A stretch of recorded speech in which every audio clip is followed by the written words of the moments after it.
बात करने वाले हैं अबाउट फंक्शन। हमने इसके प्रीवियस वीडियो में रिलेशन के बारे में पढ़ा था। अगर आपने वो वीडियो नहीं देखा है तो प्लीज एक बार उसे वॉच कर लीजिए। तो हम फंक्शन को डिफाइन करते हैं। सबसे पहले फंक्शन क्या होता है? Function is a special type of relation. Relation जैसे हमने पढ़ा था, रिलेशन क्या होता है? रिलेशन में ऑर्डर्ड पेयर होते थे और ऑर्डर्ड पेयर का पहला एलिमेंट सेट ए से आता था, दूसरा एलिमेंट सेट बी से आता था, वो रिलेशन ए इंटू बी में डिफाइन होता था। इसी तरह से फंक्शन भी एक स्पेशल टाइप का रिलेशन है। तो जो प्रॉपर्टी हमने रिलेशन में पढ़ी, जो चीजें हमने रिलेशन में पढ़ी है, वो फंक्शन के लिए भी एप्लीकेबल होगी। बस कुछ रिस्ट्रिक्शन, एक certain special type of relation. Special type of relation का मतलब फंक्शन की कुछ अपनी भी प्रॉपर्टी है, वो प्रॉपर्टी हम पढ़ लेंगे तो हमें फंक्शन समझ में आएगा। तो देखिए सबसे पहली प्रॉपर्टी क्या है। अगर मैं रिलेशन को डिफाइन करता था, relation from A cross B या ए टू बी बोले, relation from A to B बोले या ए क्रॉस बी बोले, अगर ए और बी के साथ रिलेशन हम बोलते थे तो हम ये कहते थे कि इसका जो आंसर आने वाला है वो एक ऑर्डर्ड पेयर आएगा, एक सेट ऑफ ऑर्डर्ड पेयर आएगा जिसका ए एलिमेंट आएगा from A and small b element आएगा फ्रॉम बी। ये हम रिलेशन को डिफाइन करते थे। पर अगर हम फंक्शन को डिफाइन करेंगे तो function is a special type of relation from A to B. Function is a special type of relation from A to B. Function भी ए से लेकर बी तक का एक स्पेशल टाइप का रिलेशन होता है। तो स्पेशल क्या है उसमें? स्पेशल देखिए क्या है स्पेशल में। फर्स्ट चीज ये है, अगर आपका कोई ordered pair A comma B आता है, अगर आपका कोई ordered pair A comma B आता था रिलेशन में, तो आप उसे कहते थे A related to B. A related to B यानी ए बी से रिलेट कर रहा है। A related to B, A related to B. अगर ए कॉमा बी आ रहा है, इसका मतलब अगर 1 कॉमा 2 आता था ऑर्डर्ड पेयर सेट में, रिलेशन के सेट में, तो इसे हम बोलते थे 1 रिलेट कर रहा है 2 के साथ, 1 रिलेट कर रहा है 2 के साथ। अच्छा, अब अगर जब हम फंक्शन को डिफाइन कर रहे हैं तो फंक्शन की जो स्पेशल प्रॉपर्टीज है, स्पेशल प्रॉपर्टी है, function is also a type of relation और उसकी कुछ स्पेशल प्रॉपर्टी, तो उसकी स्पेशल प्रॉपर्टी में पहली प्रॉपर्टी ये है कि इसमें जो भी ऑर्डर्ड पेयर बनेंगे, इसमें जो भी ऑर्डर्ड पेयर बनेंगे ए कॉमा बी,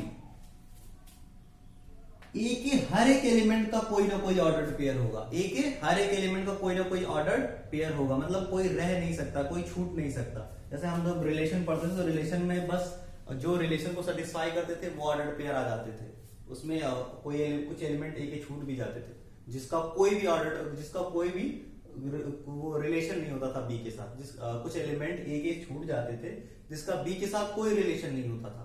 लेकिन यहां फंक्शन में मस्ट कंडीशन है कि ए के सारे एलिमेंट का, ए के हर एक एलिमेंट, जो भी एलिमेंट है ए में, जो ए के सारे एलिमेंट का कोई ना कोई रिलेशन होना चाहिए बी के साथ। हर एक एलिमेंट बी के एलिमेंट के साथ रिलेट होना चाहिए। ए का हर एक, कोई भी एक एलिमेंट बचना नहीं चाहिए। अगर एक सिंगल एलिमेंट भी ए में रह जाता है जो बी से रिलेट नहीं करता तो उसे हम फंक्शन नहीं बोलेंगे। तो ये पहली प्रॉपर्टी है फंक्शन की। ए का हर एक एलिमेंट बी के ए का हर एक एलिमेंट बी के किसी न किसी एलिमेंट के साथ रिलेट करना चाहिए।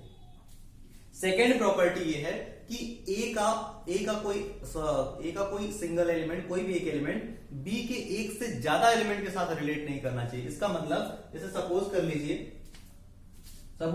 कि ए में 1,2 है, सपोज कर लेते हैं ए में 1,2 है और बी में 4,9 है, बी में 4,9 है। तो ये रिलेशन कभी नहीं बनना चाहिए। पहला तो रिलेशन इस तरह से होना चाहिए कि 1 के साथ भी कोई ना कोई रिलेट करे, 2 के साथ भी कोई ना कोई रिलेट करे। फर्स्ट प्रॉपर्टी तो ये 1 के साथ हो सकता है 1 के साथ 4 आ जाए और 2 के साथ भी 4 आ जाए, ये चलेगा, इसमें कोई दिक्कत नहीं। देखिए 1 के साथ भी 4 आ रहा है, 2 के साथ भी 4 आ रहा है, ये चलेगा। इसका हमारी दो प्रॉपर्टी में दोनों प्रॉपर्टी बस यही है। पहला तो इसका हर एक एलिमेंट किसी न किसी एलिमेंट बी के किसी न किसी एलिमेंट के साथ रिलेट करना चाहिए। दूसरा, कोई सिंगल एलिमेंट ऑफ ए एक से ज्यादा रिलेशन नहीं बनाना चाहिए बी के साथ, एक से ज्यादा रिलेशन नहीं बनाना चाहिए। इसका मतलब ये सिचुएशन नहीं आनी चाहिए देखिए कि 1 भी 4 बना लिया, 1 4 भी बनाया है और 1 9 भी बनाया, इस तरह की सिचुएशन नहीं आनी चाहिए। सिंगल एलिमेंट यानी 1 एक से ज्यादा रिलेशन नहीं बना सकता। 1 4 के साथ भी रिलेशन बनाया, 1 9 के साथ भी रिलेशन बनाया, तो ये नॉट अलाउ है फंक्शन के लिए, ये फंक्शन में अलाउ नहीं है। तो फंक्शन बनाने के, फंक्शन में दो कंडीशन कौन कौन सी? पहला, ए के सारे एलिमेंट का कोई ना कोई रिलेशन होना चाहिए बी के साथ। सेकेंड कंडीशन ये है कि सिंगल एलिमेंट ऑफ ए, कोई भी सिंगल एलिमेंट ऑफ ए एक से ज्यादा रिलेशन नहीं बनाना चाहिए। जैसे अगर 2 की बात कर ले तो 2 सिर्फ एक ही बनाएगा, या तो 2,4 बनाएगा या तो 2,9 बनाएगा, दोनों नहीं बनाना चाहिए। 2,4 भी आ गया, 2,9 भी आ गया। इस तरह की सिचुएशन आएगी तो उसे हम फंक्शन नहीं बोलेंगे।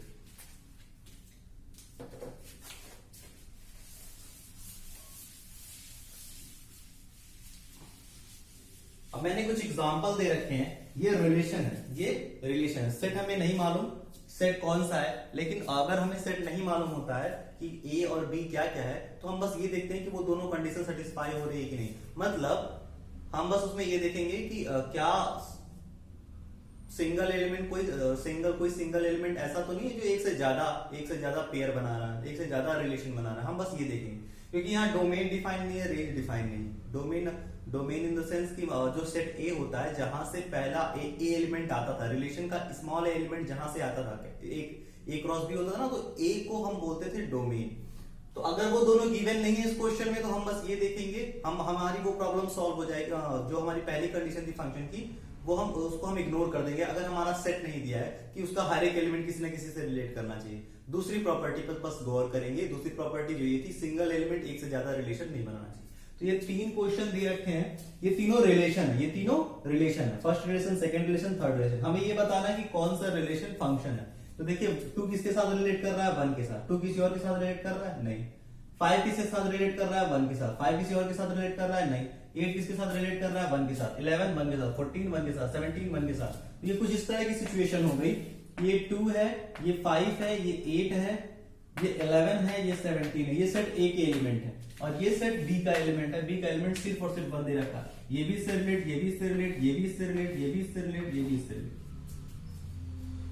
ये पॉसिबल है कि 2 का भी आंसर 1 आए, 5 का भी आंसर 1 आए, लेकिन ये नहीं होना चाहिए कि 2 का आंसर 1 आ गया, 2 का आंसर 3 भी आ गया। ये रिजेक्टेड है फंक्शन के लिए, ये अलाउ है, ये तो अलाउ है।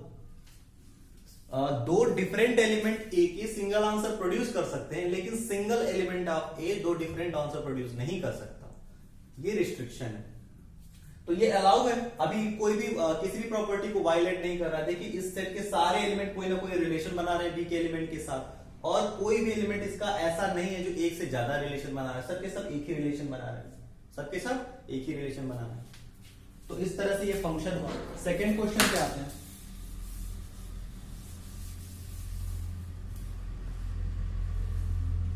देखिए बी पार्ट इसका है, पहला एलिमेंट 2 मान लेते हैं, देन 4, देन 6, देन 8,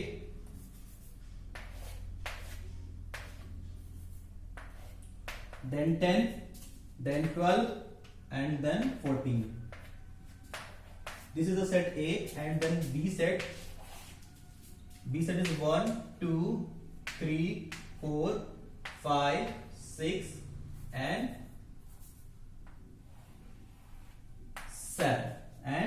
7.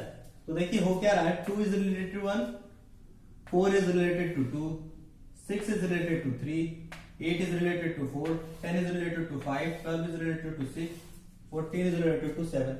तो क्या कोई कंडीशन वायलेट हो रही है? पहला तो हर एक एलिमेंट इसके रिलेट कर रहे हैं, ये तो सेटिस्फाई हो गया, पहली कंडीशन फंक्शन की ट्रू हो गई।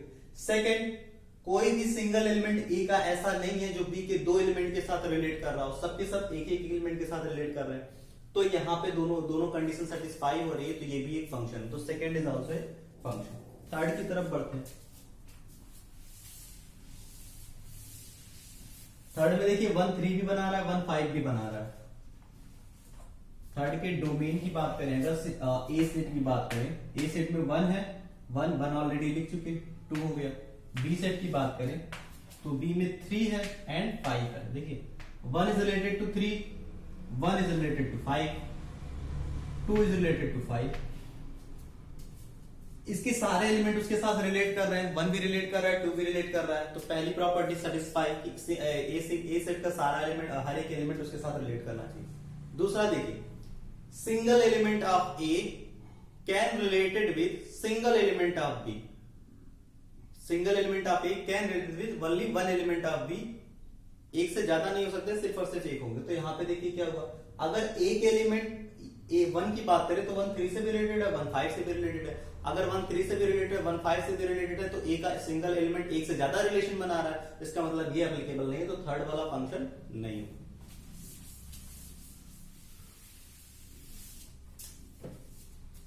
Let's suppose there is a question where R is a relation which can be defined by x comma y such that x comma y belongs to natural number and x is equal to 2 times of y.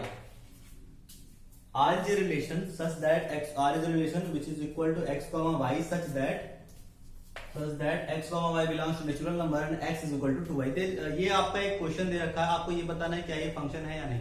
तो function होने के लिए मैंने condition क्या बताई, function होने के लिए मैंने पहली कंडीशन ये बताई कि x जहां से आ रहा है x यानी पहला एलिमेंट, इस ऑर्डर्ड पेयर का जो पहला एलिमेंट है, हर एक एलिमेंट के लिए कोई ना कोई रिलेशन होना चाहिए।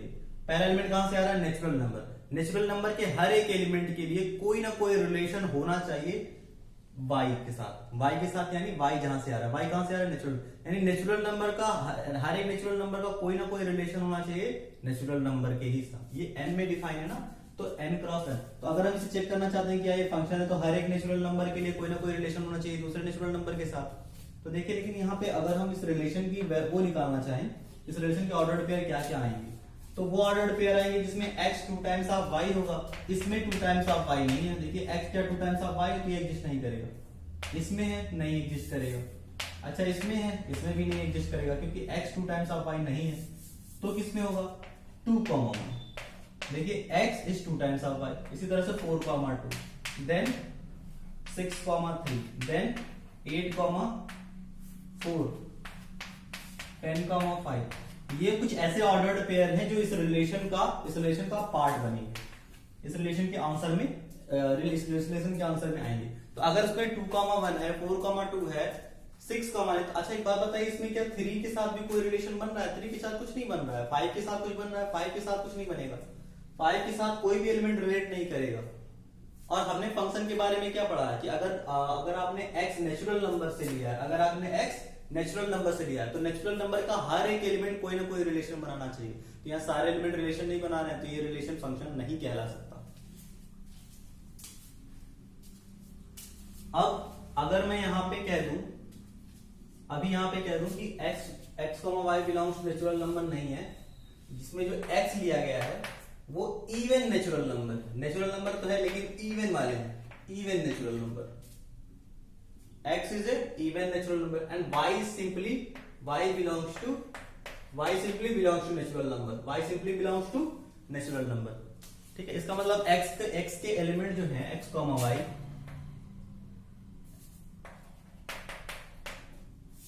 x और y को मैंने इस तरह से अगर डिफाइन कर दिया कि x belongs to natural number पर even natural number, y belongs to natural number, सिर्फ मैंने इतना डिफाइन किया तो ये रिलेशन सेट बन जाएगा। कैसे बन जाएगा, अब भी इसके ऑर्डर्ड पेयर तो अब भी यही आएंगे। देखिए ये भी 2 भी इवन, 4 भी इवन, 6 भी इवन, 8 भी इवन, 10 भी इवन, ये हर एक इवन नेचुरल नंबर सिर्फ यहां से आएंगे। और इस x वाले सेट में 3 आएगा ही नहीं क्योंकि ये इवन नेचुरल नंबर है, 1 आएगा ही नहीं, 5 आएगा ही नहीं, 7 आएगा ही नहीं, सिर्फ इसमें क्या आएगा 2, 4, 6, 8, 10। तो 2 के लिए भी डिफाइन, 4 के लिए भी, 6 के लिए भी, 8 के लिए भी, 10 के लिए भी, सबके लिए डिफाइन है। तो ये पहली कंडीशन फंक्शन की सेटिस्फाई हो रही है। और सेकंड कंडीशन ये थी कि कोई भी एक एलिमेंट दो एलिमेंट के साथ रिलेट नहीं करना चाहिए, यानी single element of x can not be related with more than one element of y। एक सिंगल एलिमेंट x का y के दो एक से ज्यादा एलिमेंट के साथ रिलेट नहीं करना चाहिए, तो नहीं करेगा क्योंकि अगर ये दोनों नेचुरल नंबर हैं तो किसी नेचुरल नंबर का अगर आप डबल करते हैं तो सिर्फ आपको सिंगल एलिमेंट मिलता है, 2 एलिमेंट नहीं मिल सकते। या कोई अगर आप इनडायरेक्टली अगर मैं आपसे ये कहता हूं तो मैं ये कहूंगा कि कोई भी नेचुरल नंबर आप ले लीजिए, वो किसी पर्टिकुलर नेचुरल नंबर, कोई भी इवन नेचुरल नंबर ले लीजिए आप, मैं आपसे कहूंगा कि कोई भी आप इवन नेचुरल नंबर ले लीजिए, वो किसी सिंगल एलिमेंट का ही 2 टाइम्स होगा, सिंगल नेचुरल नंबर एलिमेंट का ही 2 टाइम्स होगा, एक से ज्यादा एलिमेंट का 2 टाइम्स नहीं होगा। जैसे अगर मैं आपको कहता हूं 8, तो 8 किसी एक नंबर 4 का ही 2 टाइम्स होगा, 4 और 5 दोनों का नहीं होगा। तो इसका मतलब ये है कि ये जो एलिमेंट आएगा 8 के साथ 8 जिसका 2 टाइम्स है वो सिंगल होगा, 10 जिसका 2 टाइम्स है वो सिंगल होगा। हर एक एलिमेंट जो x है वो किसी सिंगल एलिमेंट ऑफ y का 2 टाइम्स होगा। इसका मतलब ये होगा कि हर एक एलिमेंट सिर्फ और सिर्फ एक एलिमेंट के साथ रिलेट करेगा। तो यहाँ पे दोनों प्रॉपर्टी वैलिड हो रही है, कोई भी वायलेट नहीं हो रही है, और इसलिए ये रिलेशन फंक्शन कहलाएगा।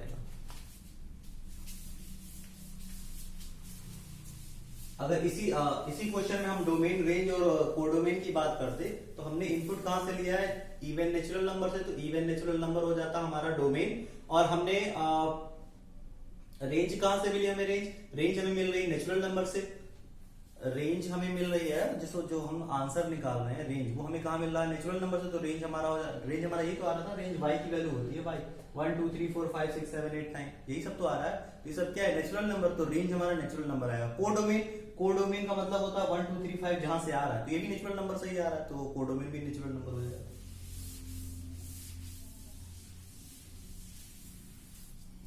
एक इंपॉर्टेंट प्रॉपर्टी रिलेशन और फंक्शन के बारे में ये है कि कोई भी रिलेशन हर एक रिलेशन फंक्शन नहीं हो सकता, लेकिन हर एक फंक्शन कोई ना कोई रिलेशन होगा, ये मस्ट कंडीशन है। अच्छा, डोमेन और कोडोमेन के बारे में और रेंज के बारे में मैं आपको बता दूं, मैं स्पेशली इस पे एक लेक्चर बनाऊंगा जिसमें हम कुछ गिवन फंक्शन होंगे, उसमें डोमेन और रेंज ही फाइंड करना होगा, और वो बेटर क्वेश्चन होंगे, आपको उसमें मजा भी आएगा। अब हमें रेंज और कोडोमेन में एक सिमिलैरिटी देखनी है। देखिए रेंज क्या होता है, रेंज होता है जैसे अगर मैं एक बी सेट बना देता हूं और मैं एक ए सेट बनाता हूं, और इसमें 1 2 3 4 लिख देता हूं, 7 8 9 एंड 10, इस तरह की सिचुएशन मैंने बनाई। ये ए हो गया मेरा, ये बी हो गया, ये दोनों इससे रिलेट हो गए, ये इससे रिलेट हो गया। तो देखिए क्या ये फंक्शन बन रहा है। फंक्शन बनने के लिए ए के सारे एलिमेंट बी के किसी न किसी एलिमेंट के साथ रिलेट होने चाहिए, हो रहे हैं। ये भी रिलेट हो रहा है, ये भी रिलेट हो रहा है, ये भी रिलेट हो रहा है, ये भी रिलेट हो रहा है। दूसरी condition, single element of A can not relate with more than one element of B. तो एक एलिमेंट ए, कोई भी एक एलिमेंट एक से ज्यादा एलिमेंट के साथ रिलेट नहीं कर रहा है बी के। देखिए 1 भी सिर्फ एक के साथ रिलेशन बनाया, 2 भी सिर्फ एक के साथ रिलेशन बनाया, 3 का भी सिर्फ एक के साथ रिलेशन, 4 का भी सिर्फ एक के साथ रिलेशन। तो ये फंक्शन फॉर्म कर रहा है। फंक्शन में पहला एलिमेंट जो जहां से आता है ए सेट का इनपुट, उसे हम डोमेन बोलते हैं। ये डोमेन हो गया, ये डोमेन हुआ।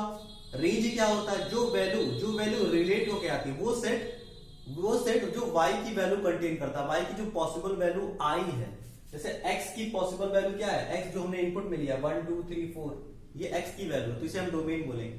और y की वैल्यू क्या है, y का मतलब जो रिलेशन बना है जिसके साथ, जो वैल्यू आई है। तो 7 8 9 ही है सिर्फ, y की जो वैल्यू आई है इस फंक्शन के अकॉर्डिंग, वो सिर्फ और सिर्फ 7 8 9 है।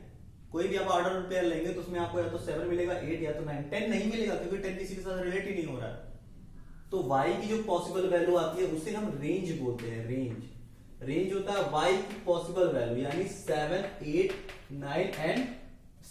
एंड 9, ये हो गया रेंज। अब थर्ड टर्म आता है कोडोमेन। तो कोडोमेन आता है कि ये जो रेंज जहां से आया है उस कंप्लीट सेट को लिख दो तो वो कोडोमेन हो जाए। तो रेंज कहां से आया, रेंज आया है बी सेट से, तो इसका जो कोडोमेन हो जाएगा, जो कोडोमेन होगा वो कंप्लीट बी सेट होगा। इसमें एक इंपॉर्टेंट चीज ये होती है कि रेंज जो है, रेंज कोडोमेन का ही पार्ट होता है, तो हम कहेंगे range is a subset of codomain. Range is a subset of codomain. ये अगर मैं रेंज लिख देता हूं तो range is a subset of codomain. इसके इक्वल भी हो सकता है, इससे छोटा, या तो इसके इक्वल होगा या तो इससे छोटा होगा। तो ये था हमारा इसके बारे में। नेक्स्ट हम डिस्कस करने वाले हैं अबाउट फंक्शन के कुछ और टाइप्स।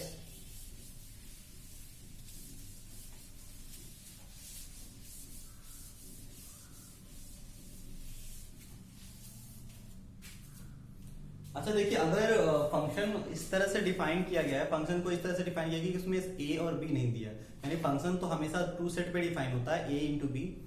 अगर ए और बी नहीं दिया है तो हम ये मान के चलेंगे कि वो फंक्शन कंप्लीटली वैलिड है। वो जो फंक्शन है उसमें वो जो फंक्शन है उसमें जो इनपुट है वो रियल नंबर, आप कुछ भी पुट कर सकते हैं, और जो आउटपुट है वो भी रियल नंबर। अगर उसमें ना दिया हो तो, और हम ये मान के चलेंगे कि वो दोनों कंडीशन जो फंक्शन होने की है वो सेटिस्फाई हो रही है, तो फंक्शन को जनरली क्या किया जाता है, जब फंक्शन x, y के फॉर्म में होते हैं, जिसमें x a सेट से बिलोंग किया जाता है, y b सेट से बिलोंग करता है, और y x जो होता है रिलेटेड होता है y से, x रिलेटेड होता है y से किसी न किसी रूल के जरिए से, तो हम इसे इस तरह से रिप्रेजेंट करते हैं कि y is a function with x, y is function with x, मतलब y एक फंक्शन है, y एक फंक्शन बना रहा है किसके साथ, x के साथ।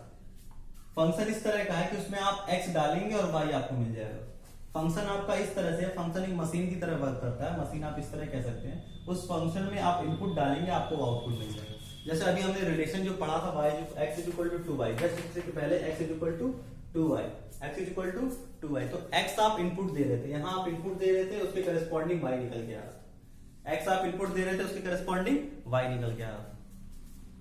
अगर यहाँ पे फंक्शन को डिफाइन करते समय ये कहा गया कि इसका डोमेन और रेंज नहीं दिया गया, अगर फंक्शन को डिफाइन करते समय, तो हम ये मान के चलेंगे कि एक्स और वाई दोनों उसका डोमेन और रेंज उसका और कोडोमेन सब की सब रियल नंबर है। रियल नंबर है, इसका मतलब एक्स भी रियल नंबर से बिलोंग कर रहा है, वाई भी रियल नंबर से बिलोंग कर रहा है। अच्छा, तो उसे हम बोल सकते हैं वाई एक्स कॉमा 2, तो हम एक्स को पुट करेंगे रियल नंबर में से निकाल के और उसके करस्पॉन्डिंगली वाई की वैल्यू आएगी। तो इसे हम डिफाइन करते हैं कि y डिपेंड कर रहा है x पे, y डिपेंड कर रहा है x पे, y डिपेंड कर रहा है x पे, ठीक है। तो y is dependent variable and x is independent variable, इसलिए y is equal to function of x, y is equal to function of x, यानी x पे हम कुछ फंक्शन प्रोवाइड करेंगे, x को हम कुछ फंक्शनल प्रॉपर्टी प्रोवाइड करेंगे या x के साथ हम कुछ करेंगे तो हमें y मिल जाएगा। कुछ ऑपरेशन हो सकता है, कुछ भी टाइप, कोई भी रूल्स फॉलो करेंगे।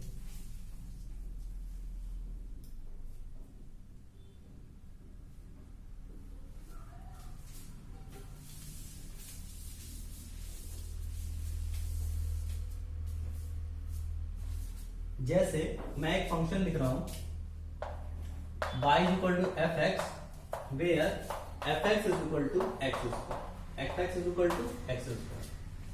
यानी फंक्शन आपको ऑपरेशन इस तरह से करना है कि जो आप ये डिफाइन करता है कि ऑपरेशन आपको इस तरह से करना है, जो आपको उस पर परफॉर्म करने वाले हैं एक्स वेरिएबल पे, कि आपको एक्स वेरिएबल दिया जाएगा, आप उसका स्क्वायर कर दीजिएगा। ये इस तरह से डिफाइन किया जाता है।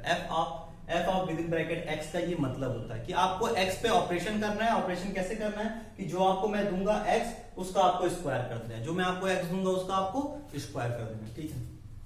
तो यहाँ y इज इक्वल टू हो जाएगा एफ एक्स, और एफ एक्स का मतलब होता है एक्स स्क्वायर, यानी y is equal to x square, ये हमारा फंक्शन है। y is equal to x square, ये फंक्शन है। डोमेन रेंज की बात नहीं किया तो दोनों के दोनों रियल नंबर। अच्छा, अगर मैं x is equal to 1 put करूं तो क्या आएगा?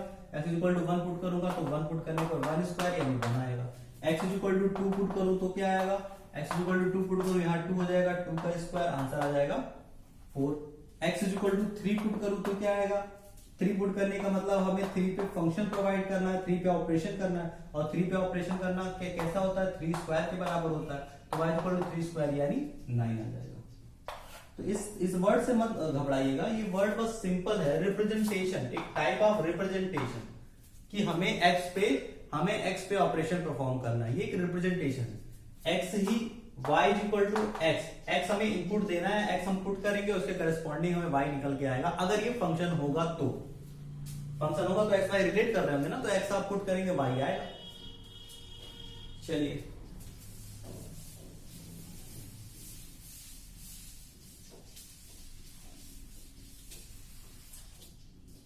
There is some special function, कुछ स्पेशल फंक्शन के बारे में हम बात करेंगे। जिसमें पहला फंक्शन आता है मॉड। पहला फंक्शन आता है मॉड। देखिए, मॉड एक ऐसा फंक्शन है या मॉड एक ऐसी मशीन है, मशीन आप कह सकते हैं, फंक्शन एक टाइप की मशीन ही होती है जो इनपुट दो आउटपुट निकाल देती है। तो मॉड एक ऐसा फंक्शन है जिसमें आप कोई भी वैल्यू डालिए तो वो उसे पॉजिटिव करके भेजेगा। अगर पॉजिटिव डालेंगे तब भी वो पॉजिटिव करके भेजेगा, निगेटिव डालेंगे तब भी वो पॉजिटिव करके देगा। यानी मॉड बेसिकली मैग्नीट्यूड बताता है जो आपने इंटर किया।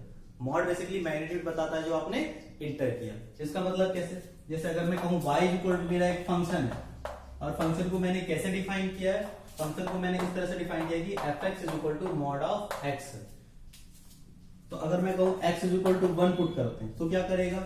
x इज इक्वल टू का 1 का मतलब ये जो मशीन है f वाली, इस पे हमें 1 प्रोवाइड करना है, और जब हम इसमें 1 प्रोवाइड करेंगे, यहाँ 1 प्रोवाइड करेंगे, तो ये मॉड ऑफ 1 होगा। मॉड ऑफ 1, मॉड क्या करेगा? अंदर जो भी आया उस पे देखेगा कि साइन कैसी है, पॉजिटिव या निगेटिव। पॉजिटिव साइन होगी तो वैसे ही निकाल देगा, और अगर निगेटिव साइन होगी तो उस पे एक बाहर से निगेटिव साइन और लगा देगा। तो जैसे पॉजिटिव साइन है तो वैसे ही निकाल देगा 1। x इज इक्वल टू -2, तो y इज इक्वल टू आएगा फंक्शन ऑफ -2। फंक्शन ऑफ -2 कहने का क्या मतलब होता है कि फंक्शन क्या करेगा? -2 डाल देगा मॉड के अंदर। मॉड चेक करेगा कि फंक्शन के अंदर क्या है, मॉड चेक करेगा कि अंदर अभी क्या है, पॉजिटिव या निगेटिव। अगर निगेटिव आया होगा तो उस पर एक और साइन अप्लाई कर देगा, और अगर पॉजिटिव आया होगा तो वैसे निकाल देगा। निगेटिव आया, इस पे एक और साइन अप्लाई कर देगा, माइनस ऑफ -2 हो जाएगा, यानी 4 आ जाएगा, 2 आ जाएगा, पॉजिटिव कर देगा। हर एक निगेटिव वैल्यू को पॉजिटिव कर देगा। तो 3.3 को क्या करेगा? अगर मैं y is equal to function of 3.3 करूं तो 3.3 करने से मॉड के अंदर 3.3, अगर डेसिमल से कोई मतलब नहीं होता वो 3.3, वो बस पॉजिटिव और निगेटिव देता है, तो मॉड का ये काम है। ठीक है,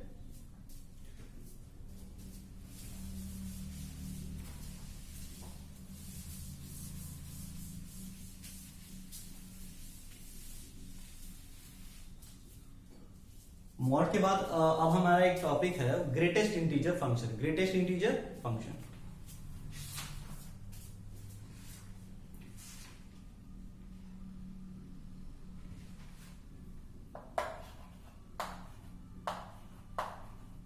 ग्रेटेस्ट इंटीजर फंक्शन, देखिए ग्रेटेस्ट इंटीजर फंक्शन क्या कहता है कि जो भी आपने इनपुट दे रखा है, जो भी आपने उसे इनपुट दे रखा है, उसमें वो मैक्सिमम इंटीजर जितना निकाल सकता है, जो भी आपने इनपुट दे रखा है उसमें आपको, उसमें वो जितना मैक्सिमम इंटीजर उसमें से निकाल सकता है वो रिमूव करके दे देगा आपको। फॉर एग्जांपल आपने ग्रेटेस्ट इंटीजर 3.5 लिखा, तो 3.5 आपने एक नंबर दिया, उसमें से मैक्सिमम कितना बड़ा इंटीजर आप निकाल सकते हैं? 3.5 कहां लाई करेगा ये? 0 1 2 3 1 2 3 और ये 4, तो 3.5 कुछ यहाँ आएगा 3.5। अगर 3.5 यहाँ आएगा तो इसमें से मैक्सिमम कितना इंटीजर निकाला जा सकता है? एग्जांपल के तौर पे आप ये मैं आपको ये बता सकता हूं कि आपके पास 3.5 100 है, 3.5 100 है 350 रुपए, तो मैं कहूंगा आप मुझे कितने 100 दे सकते हैं? कितने 100? ये नॉर्मल लैंग्वेज में है कि आपके पास 350 रुपए 350 रुपए है, तो आप मुझे कितने 100 दे सकते हैं? तो मैं कहूंगा, कोई आपसे कहेगा कि मैं आपको 300 दे सकता हूँ, 300 के ज्यादा नहीं दे सकता, 100 के टर्म में, 100 के टर्म में वो मैक्सिमम आपको 300 दे, वो ग्रेटेस्ट इंटीजर हो सकता है जो आपके पास करंट वैल्यू है, उसकी ग्रेटेस्ट इंटीजर वैल्यू आपको निकाल के अगर देना हो तो इसका ये मतलब निकल के आएगा। ठीक है, तो अभी 3.5 है तो उसमें मैक्सिमम इंटीजर कितना आपको निकल सकता है? मैक्सिमम इंटीजर 3 आ सकता है। इसी तरह से अगर आपको दे दिया जाए 7.2 तो मैक्सिमम कितना इंटीजर निकल सकता है? 7 निकल सकता है। इसी तरह से 8 अगर दे दिया जाए तो 8 में मैक्सिमम कितना आ सकता है? 8 ही आएगा। इसी तरह से अगर आपको नेगेटिव में दे रखा है -2.1, यहाँ पे थोड़ा सा रुकने वाली बात है, -2.1 थोड़ा केयरफुली देखना पड़ेगा। देखिए 0 यहां हो गया, -1 यहां हो गया, -2 यहां होगा, -2 यहां होगा, -2.1 कहां होगा? -2.1 किस तरफ होगा? राइट साइड या लेफ्ट साइड? -2.1 ये होगा, ये यहां कहीं होगा -2.1, यानी ये 2 का एरिया, ये 2 का एरिया और -2.1 यहां होगा, 2 के जस्ट राइट साइड। अगर हमें ग्रेटेस्ट इंटीजर देना है, ग्रेटेस्ट इंटीजर जो उससे छोटा हो, ग्रेटेस्ट इंटीजर जो उससे मैक्सिमम आपको कितना वो दे सकता है? ग्रेटेस्ट इंटीजर देना था, इसमें से ज्यादा से ज्यादा बड़ा इंटीजर देना था जो इससे छोटा हो, 3.5 से छोटा हो, तो इसका आंसर आया था 3।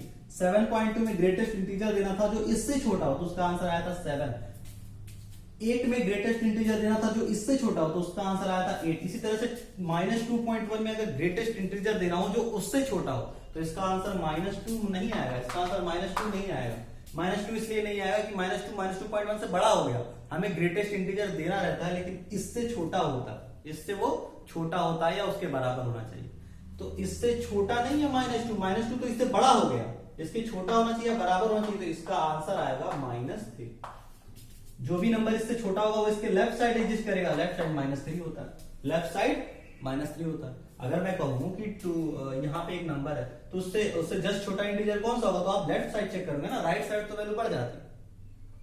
तो नेगेटिव ऑफ इंटीजर के केस में ये बात ध्यान रखने वाली है।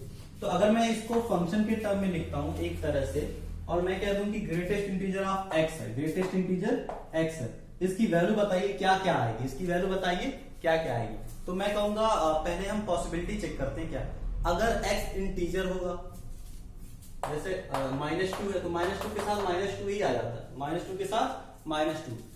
इसमें अगर x इंटीजर होगा तो इसकी वैल्यू x ही आ जाएगी, if x belongs to integer, integer बोलेगा इस तरह से। अगर x इंटीजर है तो इसकी वैल्यू, ग्रेटेस्ट इंटीजर जो फंक्शन है y इज इक्वल टू जो ग्रेटेस्ट इंटीजर फंक्शन है उसकी वैल्यू x ही आ जाएगी, if x belongs to integer, अगर x इंटीजर में बिलोंग करेगा तो। थर्ड फंक्शन की तरफ पढ़ते हैं, fractional part of x।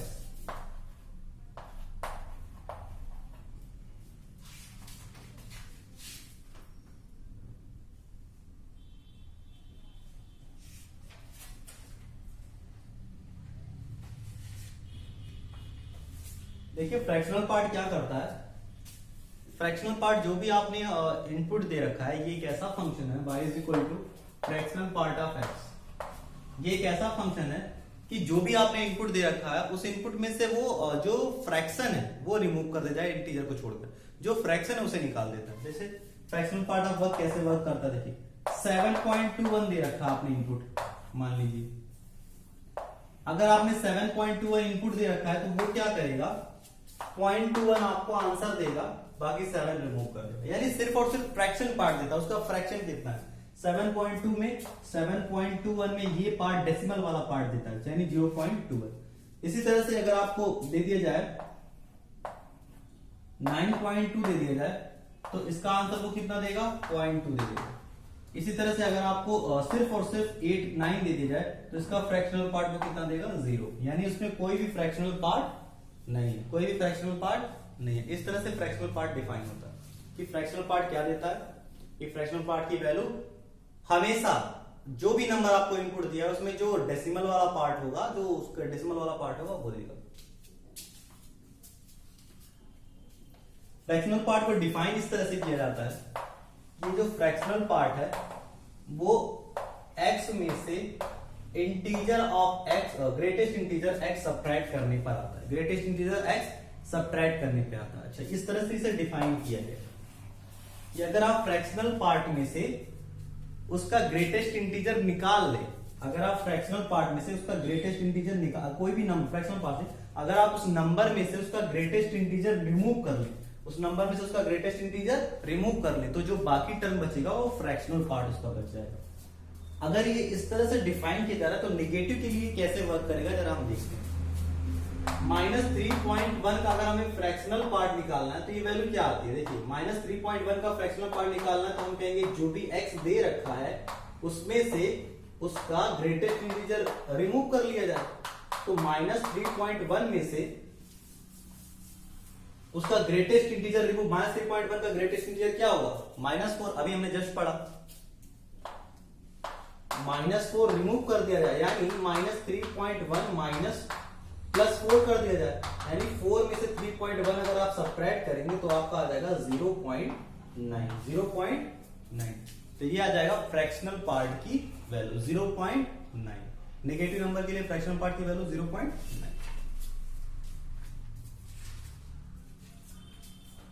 Fractional part की एक इंपॉर्टेंट कंडीशन, एक इंपॉर्टेंट प्रॉपर्टी ये होती है कि फ्रैक्शनल पार्ट हमेशा पॉजिटिव आता है, फ्रैक्शनल पार्ट हमेशा पॉजिटिव आता है और इसकी वैल्यू 0 से 1 के बीच में हमेशा लाई करती है, क्योंकि ये fraction always in between 0 to 1। तो फ्रैक्शनल पार्ट की वैल्यू हमेशा पॉजिटिव आती है, हमेशा 0 से 1 के बीच में आती है। देखिए नेगेटिव नंबर के बारे में स्पेशल चीज है, नेगेटिव नंबर देखिएगा -3.1 था तो -3.1 में आपको फ्रैक्शनल पार्ट निकालने के लिए आपको इसके ग्रेटेस्ट इंटीजर वाले में से सब्ट्रैक्ट करना पड़ा, इसका ग्रेटेस्ट इंटीजर -4 आएगा, -4 और इसके बीच में डिफरेंस कितना, वो डिफरेंस आप पॉजिटिव के साथ लिख दीजिए तो आपका आंसर आ जाएगा। अगर मैं कहूं कि -7.3 है, ये हमारा एक नंबर, इसका फ्रैक्शनल पार्ट निकालना, तो मैं कहूंगा इस नंबर में, इसका अगर आपको फ्रैक्शनल पार्ट निकालना है तो मैं कहूंगा इस नंबर में और इसके ग्रेटेस्ट इंटीजर में जो डिफरेंस है वो आप लिख दीजिए। ग्रेटेस्ट इंटीजर कौन सा है, 8 -8, और इसका नंबर कौन सा -7.3, दोनों में डिफरेंस कितना है 0.7 का, 0.7 इसका फ्रैक्शनल पार्ट आ गया। पॉजिटिव लिखना है, नेगेटिव से कोई मतलब नहीं, हमें बस डिफरेंस दिखना है, एक्चुअल में डिफरेंस कितना दोनों के बीच में। और या फॉर्मूला अप्लाई करके निकालिए तो फॉर्मूले से भी सेम आंसर आएगा। तो ये फ्रैक्शनल पार्ट ऑफ x के बारे में। Next property is signum function. तो हमारा सिग्नम फंक्शन है, ये हमारा सिग्नम फंक्शन है। सिग्नम फंक्शन क्या, सिग्नम फंक्शन की मेन बात ये होती है कि या तो ये पॉजिटिव वैल्यू, +1 वैल्यू देगा, या तो ये -1 वैल्यू देगा किसी भी वैल्यू पे।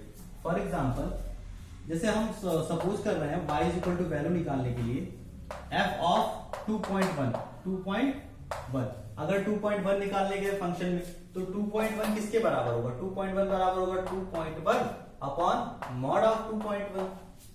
तो 2.1 पॉजिटिव है तो ऊपर भी 2.1 आएगा, नीचे भी 2.1 आएगा, कैंसिल होके 1 आ गया, तो इसकी वैल्यू 1 आ गई। अच्छा नीचे अगर मैं नेगेटिव नंबर पुट करता हूँ -3, ऐसे पुट करता हूँ फंक्शन ऑफ -3, तो क्या आएगा, -3 ऊपर भी आएगा लेकिन नीचे -3 आएगा मॉड के अंदर। मॉड क्या करेगा, -3 को +3 करेगा, कैंसिल होने के बाद ये वैल्यू आएगी -1। इसका मतलब अब ये वैल्यू आ गई नेगेटिव, यानी जब जब आप पॉजिटिव पुट करेंगे तो आंसर मॉड क्या करेगा, मॉड पॉजिटिव को पॉजिटिव रहने देता, न्यूमरेटर डिनोमिनेटर सेम हो जाएगा तो वैल्यू 1 हो जाएगी। लेकिन जब आप फंक्शन में x की वैल्यू निगेटिव पुट करेंगे तो मॉड निगेटिव वैल्यू को पॉजिटिव कर देगा, न्यूमरेटर में निगेटिव डिनोमिनेटर में पॉजिटिव, न्यूमरेटर में निगेटिव डिनोमिनेटर में पॉजिटिव, तो ये दोनों डिवाइड होके -1 प्रोड्यूस करेंगे। यानी अगर आप पॉजिटिव वैल्यू इनपुट करते हैं तो इसका आंसर 1 आने वाला है, नेगेटिव वैल्यू इनपुट करते हैं तो इसका आंसर -1 आने वाला है। ये सेट कुछ इस तरह से होता है कि यहाँ पे आप कोई भी नंबर ले लीजिए 4 5 7 8 9 10 कोई भी नंबर ले लीजिए, लेकिन यहाँ पे या तो 1 आएगा या तो -1, या तो 1 आएगा या तो -1 आएगा। कोई भी राइट साइड आप कोई भी लेफ्ट साइड आप कोई भी वैल्यू लीजिए, राइट साइड आपका या तो -1 आएगा या तो 1 आएगा। ये फंक्शन इस तरह से डिफाइन होता है। सिग्नम फंक्शन सिर्फ यही नहीं है, सिग्नम फंक्शन आप इसे भी बोल सकते हैं, दोनों सेम है, चाहे आप इसे बोल दीजिए चाहे आप इसे बोल दीजिए। जो भी सिग्नम फंक्शन है x इज इक्वल टू 0 पे डिफाइन नहीं होता, तो इसके डोमेन में से अगर ये फंक्शन है तो इसके डोमेन में, यानी जो हमने डोमेन के बारे में पढ़ा है, इसके डोमेन में कभी भी x इज इक्वल टू 0 होता ही नहीं, कभी भी x इज इक्वल टू 0 होता ही नहीं।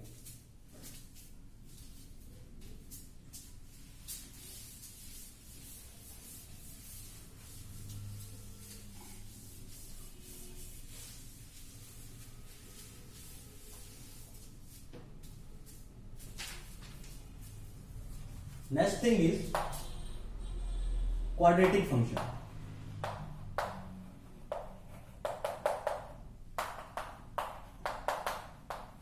लीनियर एंड क्वाड्रेटिक दो तरह के फंक्शन के बारे में हमें और पढ़ना है, एक लीनियर फंक्शन के बारे में, एक क्वाड्रेटिक फंक्शन के बारे में।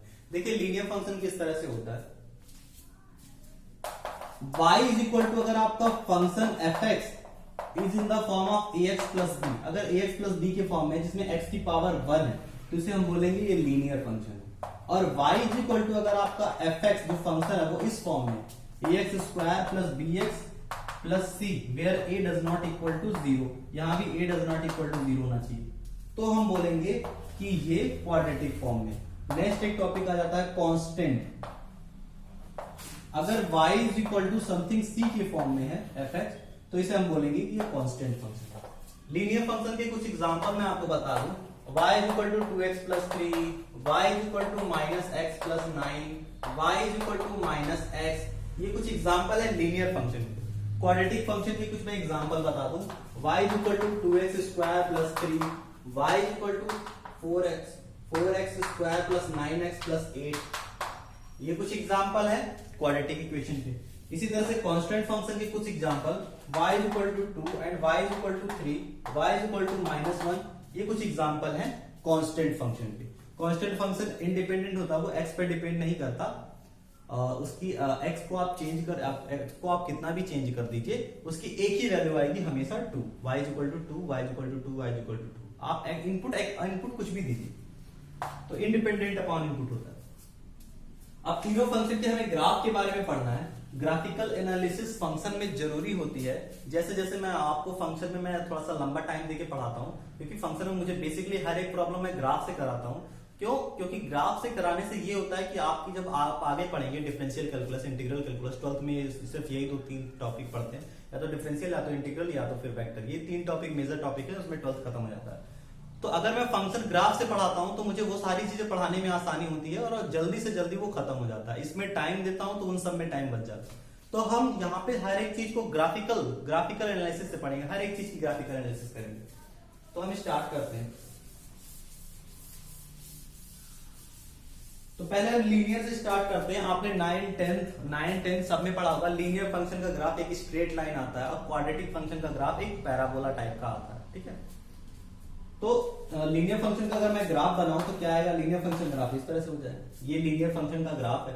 लीनियर फंक्शन का ग्राफ एक स्ट्रेट लाइन होता है, कहां से शुरू होता है कहां पे खत्म नहीं जानते, लाइन की यही प्रॉपर्टी होती है। इनफाइनाइट से आती है, इनफाइनाइट को जाती है, ये लाइन की प्रॉपर्टी। ये हो गया एक्स कोऑर्डिनेट, ये हो गया वाई कोऑर्डिनेट। तो देखिए अगर मैंने इस तरह से लीनियर लाइन बनाई है, इस तरह से डॉट डॉट डॉट, तो स्ट्रेट लाइन है। स्ट्रेट लाइन का डोमेन क्या होगा? अगर कोई फंक्शन लीनियर है तो उसका डोमेन क्या होगा? Domain in the sense, domain क्या होता है? एक्स की पॉसिबल वैल्यूज जो आप पुट कर सकते हैं वो डोमेन कहलाएगी। एक्स की पॉसिबल वैल्यूज जो आप पुट कर सकते हैं वो डोमेन कहलाएगी। तो स्ट्रेट लाइन है, ये कहीं से आती है और कहीं को जाती है, तो आप इसमें x की कुछ भी वैल्यू पुट कर सकते हैं। आप माइनस इनफाइनाइट से लेकर -1 -2 -7 हर एक पे कोई ना कोई वैल्यू आ जाएगी। 3 रख -2 रख देंगे तो इस पे ये वैल्यू आ जाएगी, 0 पे ये वैल्यू आ जाएगी, 4 पे ये वैल्यू आ जाएगी, 9 पे ये वैल्यू आ जाएगी। इसी तरह से ये मान लीजिए 200 पे ये वैल्यू आ जाएगी। तो हर एक इनपुट पे x के हर एक इनपुट पे कोई ना कोई इंडिविजुअल वैल्यू आ रही है। इसका मतलब आप ये कह सकते हैं कि ये जो फंक्शन है, ये फंक्शन जो लीनियर फंक्शन है, इसका domain real number, complete real number, आप कुछ भी पुट करिए आपका आंसर आएगा। इसी तरह से जैसे इसका डोमेन रियल नंबर है, हम रेंज की बात करें तो रेंज भी इसका, देखिए रेंज कहां से शुरू हो रहा है। अगर मैं इस ग्राफ की बात करूं तो ये माइनस इनफाइनाइट से इस तरह से आएगा, माइनस इनफाइनाइट से आएगा और इसकी y की सारी वैल्यू इंक्लूड करता हुआ पॉजिटिव इनफाइनाइट की तरफ चला जाए।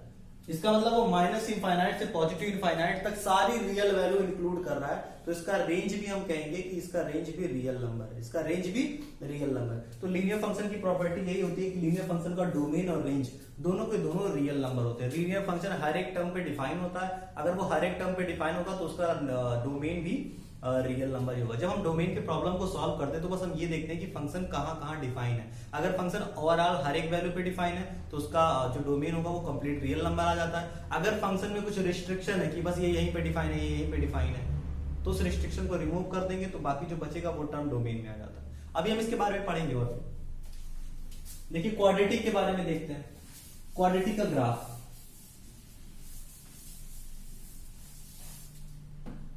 क्वाड्रेटिक जो होता है, क्वाड्रेटिक का जो ग्राफ होता है वो पैराबोला होता है। क्वाड्रेटिक का ग्राफ जो होता है वो पैराबोला, अगर खास करके मैं y equal to x square का अगर मैं ग्राफ प्लॉट करता हूं तो वो इस तरह से आता है, ओरिजिन को टच करता हुआ इस तरह से पास कर जाता है, इनफाइनाइट से आएगा और इनफाइनाइट की तरफ चला जाएगा। अगर मैं इसके डोमेन की बात करूं तो हर एक इनपुट पे कोई ना कोई आपको वैल्यू मिलेगी, हर एक इनपुट पे कोई ना कोई वैल्यू, चाहे आप -4 पुट करें, चाहे -3 -2 -1/2 0 1 2 3 4 5 6 किसी भी आप x की कोई भी वैल्यू पुट कर लीजिए, कोई भी वैल्यू लीजिए। अगर आप y equal to x square है, x की कोई भी वैल्यू आप यहां लाके पुट करेंगे, आपको करस्पॉन्डिंग कोई ना कोई y की वैल्यू मिलेगी, कोई ना कोई y की वैल्यू मिलेगी। तो सबसे पहली बात है कि x की हम कोई भी वैल्यू पुट कर सकते हैं, तो हम इसका डोमेन कहेंगे।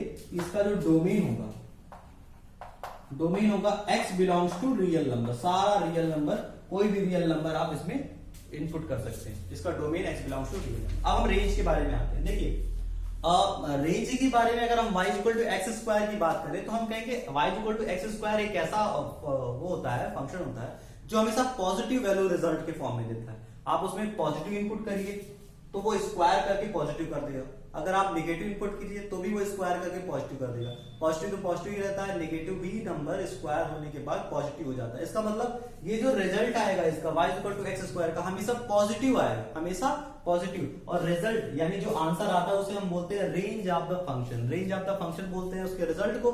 इसका और रिजल्ट हमेशा 0 से बड़ा आ रहा है, पॉजिटिव आ रहा है मतलब 0 से बड़ा आ रहा है, और कहां तक जा रहा है, इनफाइनाइट तक। तो हम इसे बोलेंगे y इक्वल टू y का जो इसका function y equal to x square का जो रेंज है, इसका जो रेंज है वो रेंज क्या है, 0 से इनफाइनाइट, 0 से इनफाइनाइट, पॉजिटिव 0 से इनफाइनाइट, पॉजिटिव 0 से इनफाइनाइट पे ओपन ब्रैकेट होता है और 0 यहां इंक्लूडेड है। अगर x की वैल्यू आप 0 पुट करेंगे तो 0 आएगा, 0 इंक्लूडेड है, इस वजह से इसे क्लोज ब्रैकेट के फॉर्म में लिखा जाता है 0 से इनफाइनाइट तक। तो ये इसका रेंज होता है, ये इसका रेंज होता है।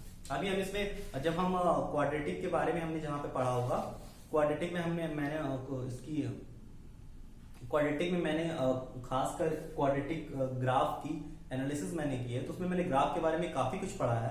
आपको अगर उसे पढ़ना होगा तो आप उसमें जाके देख सकते हैं, लिंक मैंने डिस्क्रिप्शन में डाल रखा है। तो ये हो गया क्वाड्रेटिक के बारे में। Then we discuss about mod function. Mod function के ग्राफ के बारे में हम पढ़ेंगे।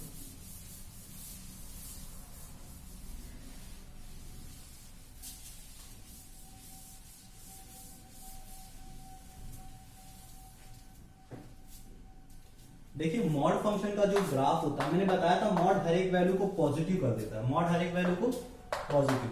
तो इसके हमें डोमेन और रेंज के बारे में बात करनी है, डोमेन और रेंज के बारे में बात करनी है। अच्छा एक बात बताइए, डोमेन क्या होगा? डोमेन x की वैल्यू जो आप पुट कर सकते हैं, क्या कोई रिस्ट्रिक्शन है कि x की वैल्यू ये नहीं हो सकती मॉड के अंदर? नहीं, x की सारी वैल्यू आप पुट कर सकते हैं। पॉजिटिव पुट करेंगे तो वो पॉजिटिव ही रहने देगा, लेकिन अगर आप निगेटिव पुट करेंगे तो उसे भी वो पॉजिटिव कर देगा। तो इसमें कोई रिस्ट्रिक्शन नहीं है, इसमें आपको y की हर एक वैल्यू पुट कर सकते हैं, y की x की हर एक वैल्यू पुट कर सकते हैं। तो x की अगर आप इसे हर एक वैल्यू पुट कर सकते हैं तो ये x के हर एक वैल्यू के लिए डिफाइन होगा। इसका मतलब जो इसका डोमेन आएगा x belongs to real number, domain आएगा x belongs to real number, ये इसका डोमेन हो गया। अच्छा 1 पे क्या देगा? 1 दे देगा। 2 पे क्या देगा? 2। 3 पे क्या देगा? 3। 1 पे 1, 2 पे 2, 3 पे 3, तो ये एक पॉइंट मिलता चला जाएगा, यानी इसका ग्राफ कुछ इस तरह से जाएगा। 0 पे 0, ये इसका ग्राफ है, इनफाइनाइट की तरफ जाएगा। -1 पे क्या देगा? -1 पे भी 1 दे देगा, तो ये -1 पे भी 1 दे देगा, यानी यहाँ। -2 पे 2 दे देगा, यानी यहाँ। -3 पे 3 दे देगा, यानी यहाँ। तो ये इस तरह से ग्राफ बन गया। तो इसका ग्राफ वी शेप का बनता है, इसका ग्राफ भी वी शेप का बनता है। वी शेप का बनता है, इसकी वैल्यू हमेशा पॉजिटिव होती है, 0 से अबव होती है पॉजिटिव, और इसके बाद ये लाइन बन जाएगी। लाइन बन जाएगी तो इनफाइनाइट की तरफ जाएगी, ये भी लाइन बन जाएगी तो इनफाइनाइट की तरफ जाएगी। तो इसका जो रेंज आएगा, रेंज की हम बात करें y, तो y बिलोंग करेगा 0 से लेकर इनफाइनाइट तक, पॉजिटिव इनफाइनाइट तक, 0 से लेकर पॉजिटिव इनफाइनाइट। 0 इंक्लूडेड है तो क्लोज ब्रैकेट, और इनफाइनाइट पे हमेशा ओपन ब्रैकेट होता है।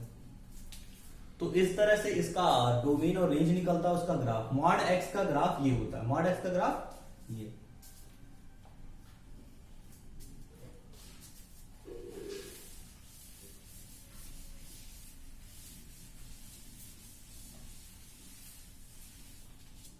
तो ये हमारे कुछ ग्राफिकल एनालिसिस थी फंक्शन के बारे में। और इसके नेक्स्ट वीडियो में जब मैं आगे आपको पढ़ाऊंगा तो मैं इसकी कुछ मिसलेनियस प्रॉब्लम कराने वाला हूं, तो उसे भी आप लोग थोड़ा ध्यान से देखिएगा। अभी हम उसके डिस्कस करने वाले हैं ऑपरेशन, जो अलजेब्रा ऑफ रियल फंक्शन है, अलजेब्रा ऑफ रियल फंक्शन।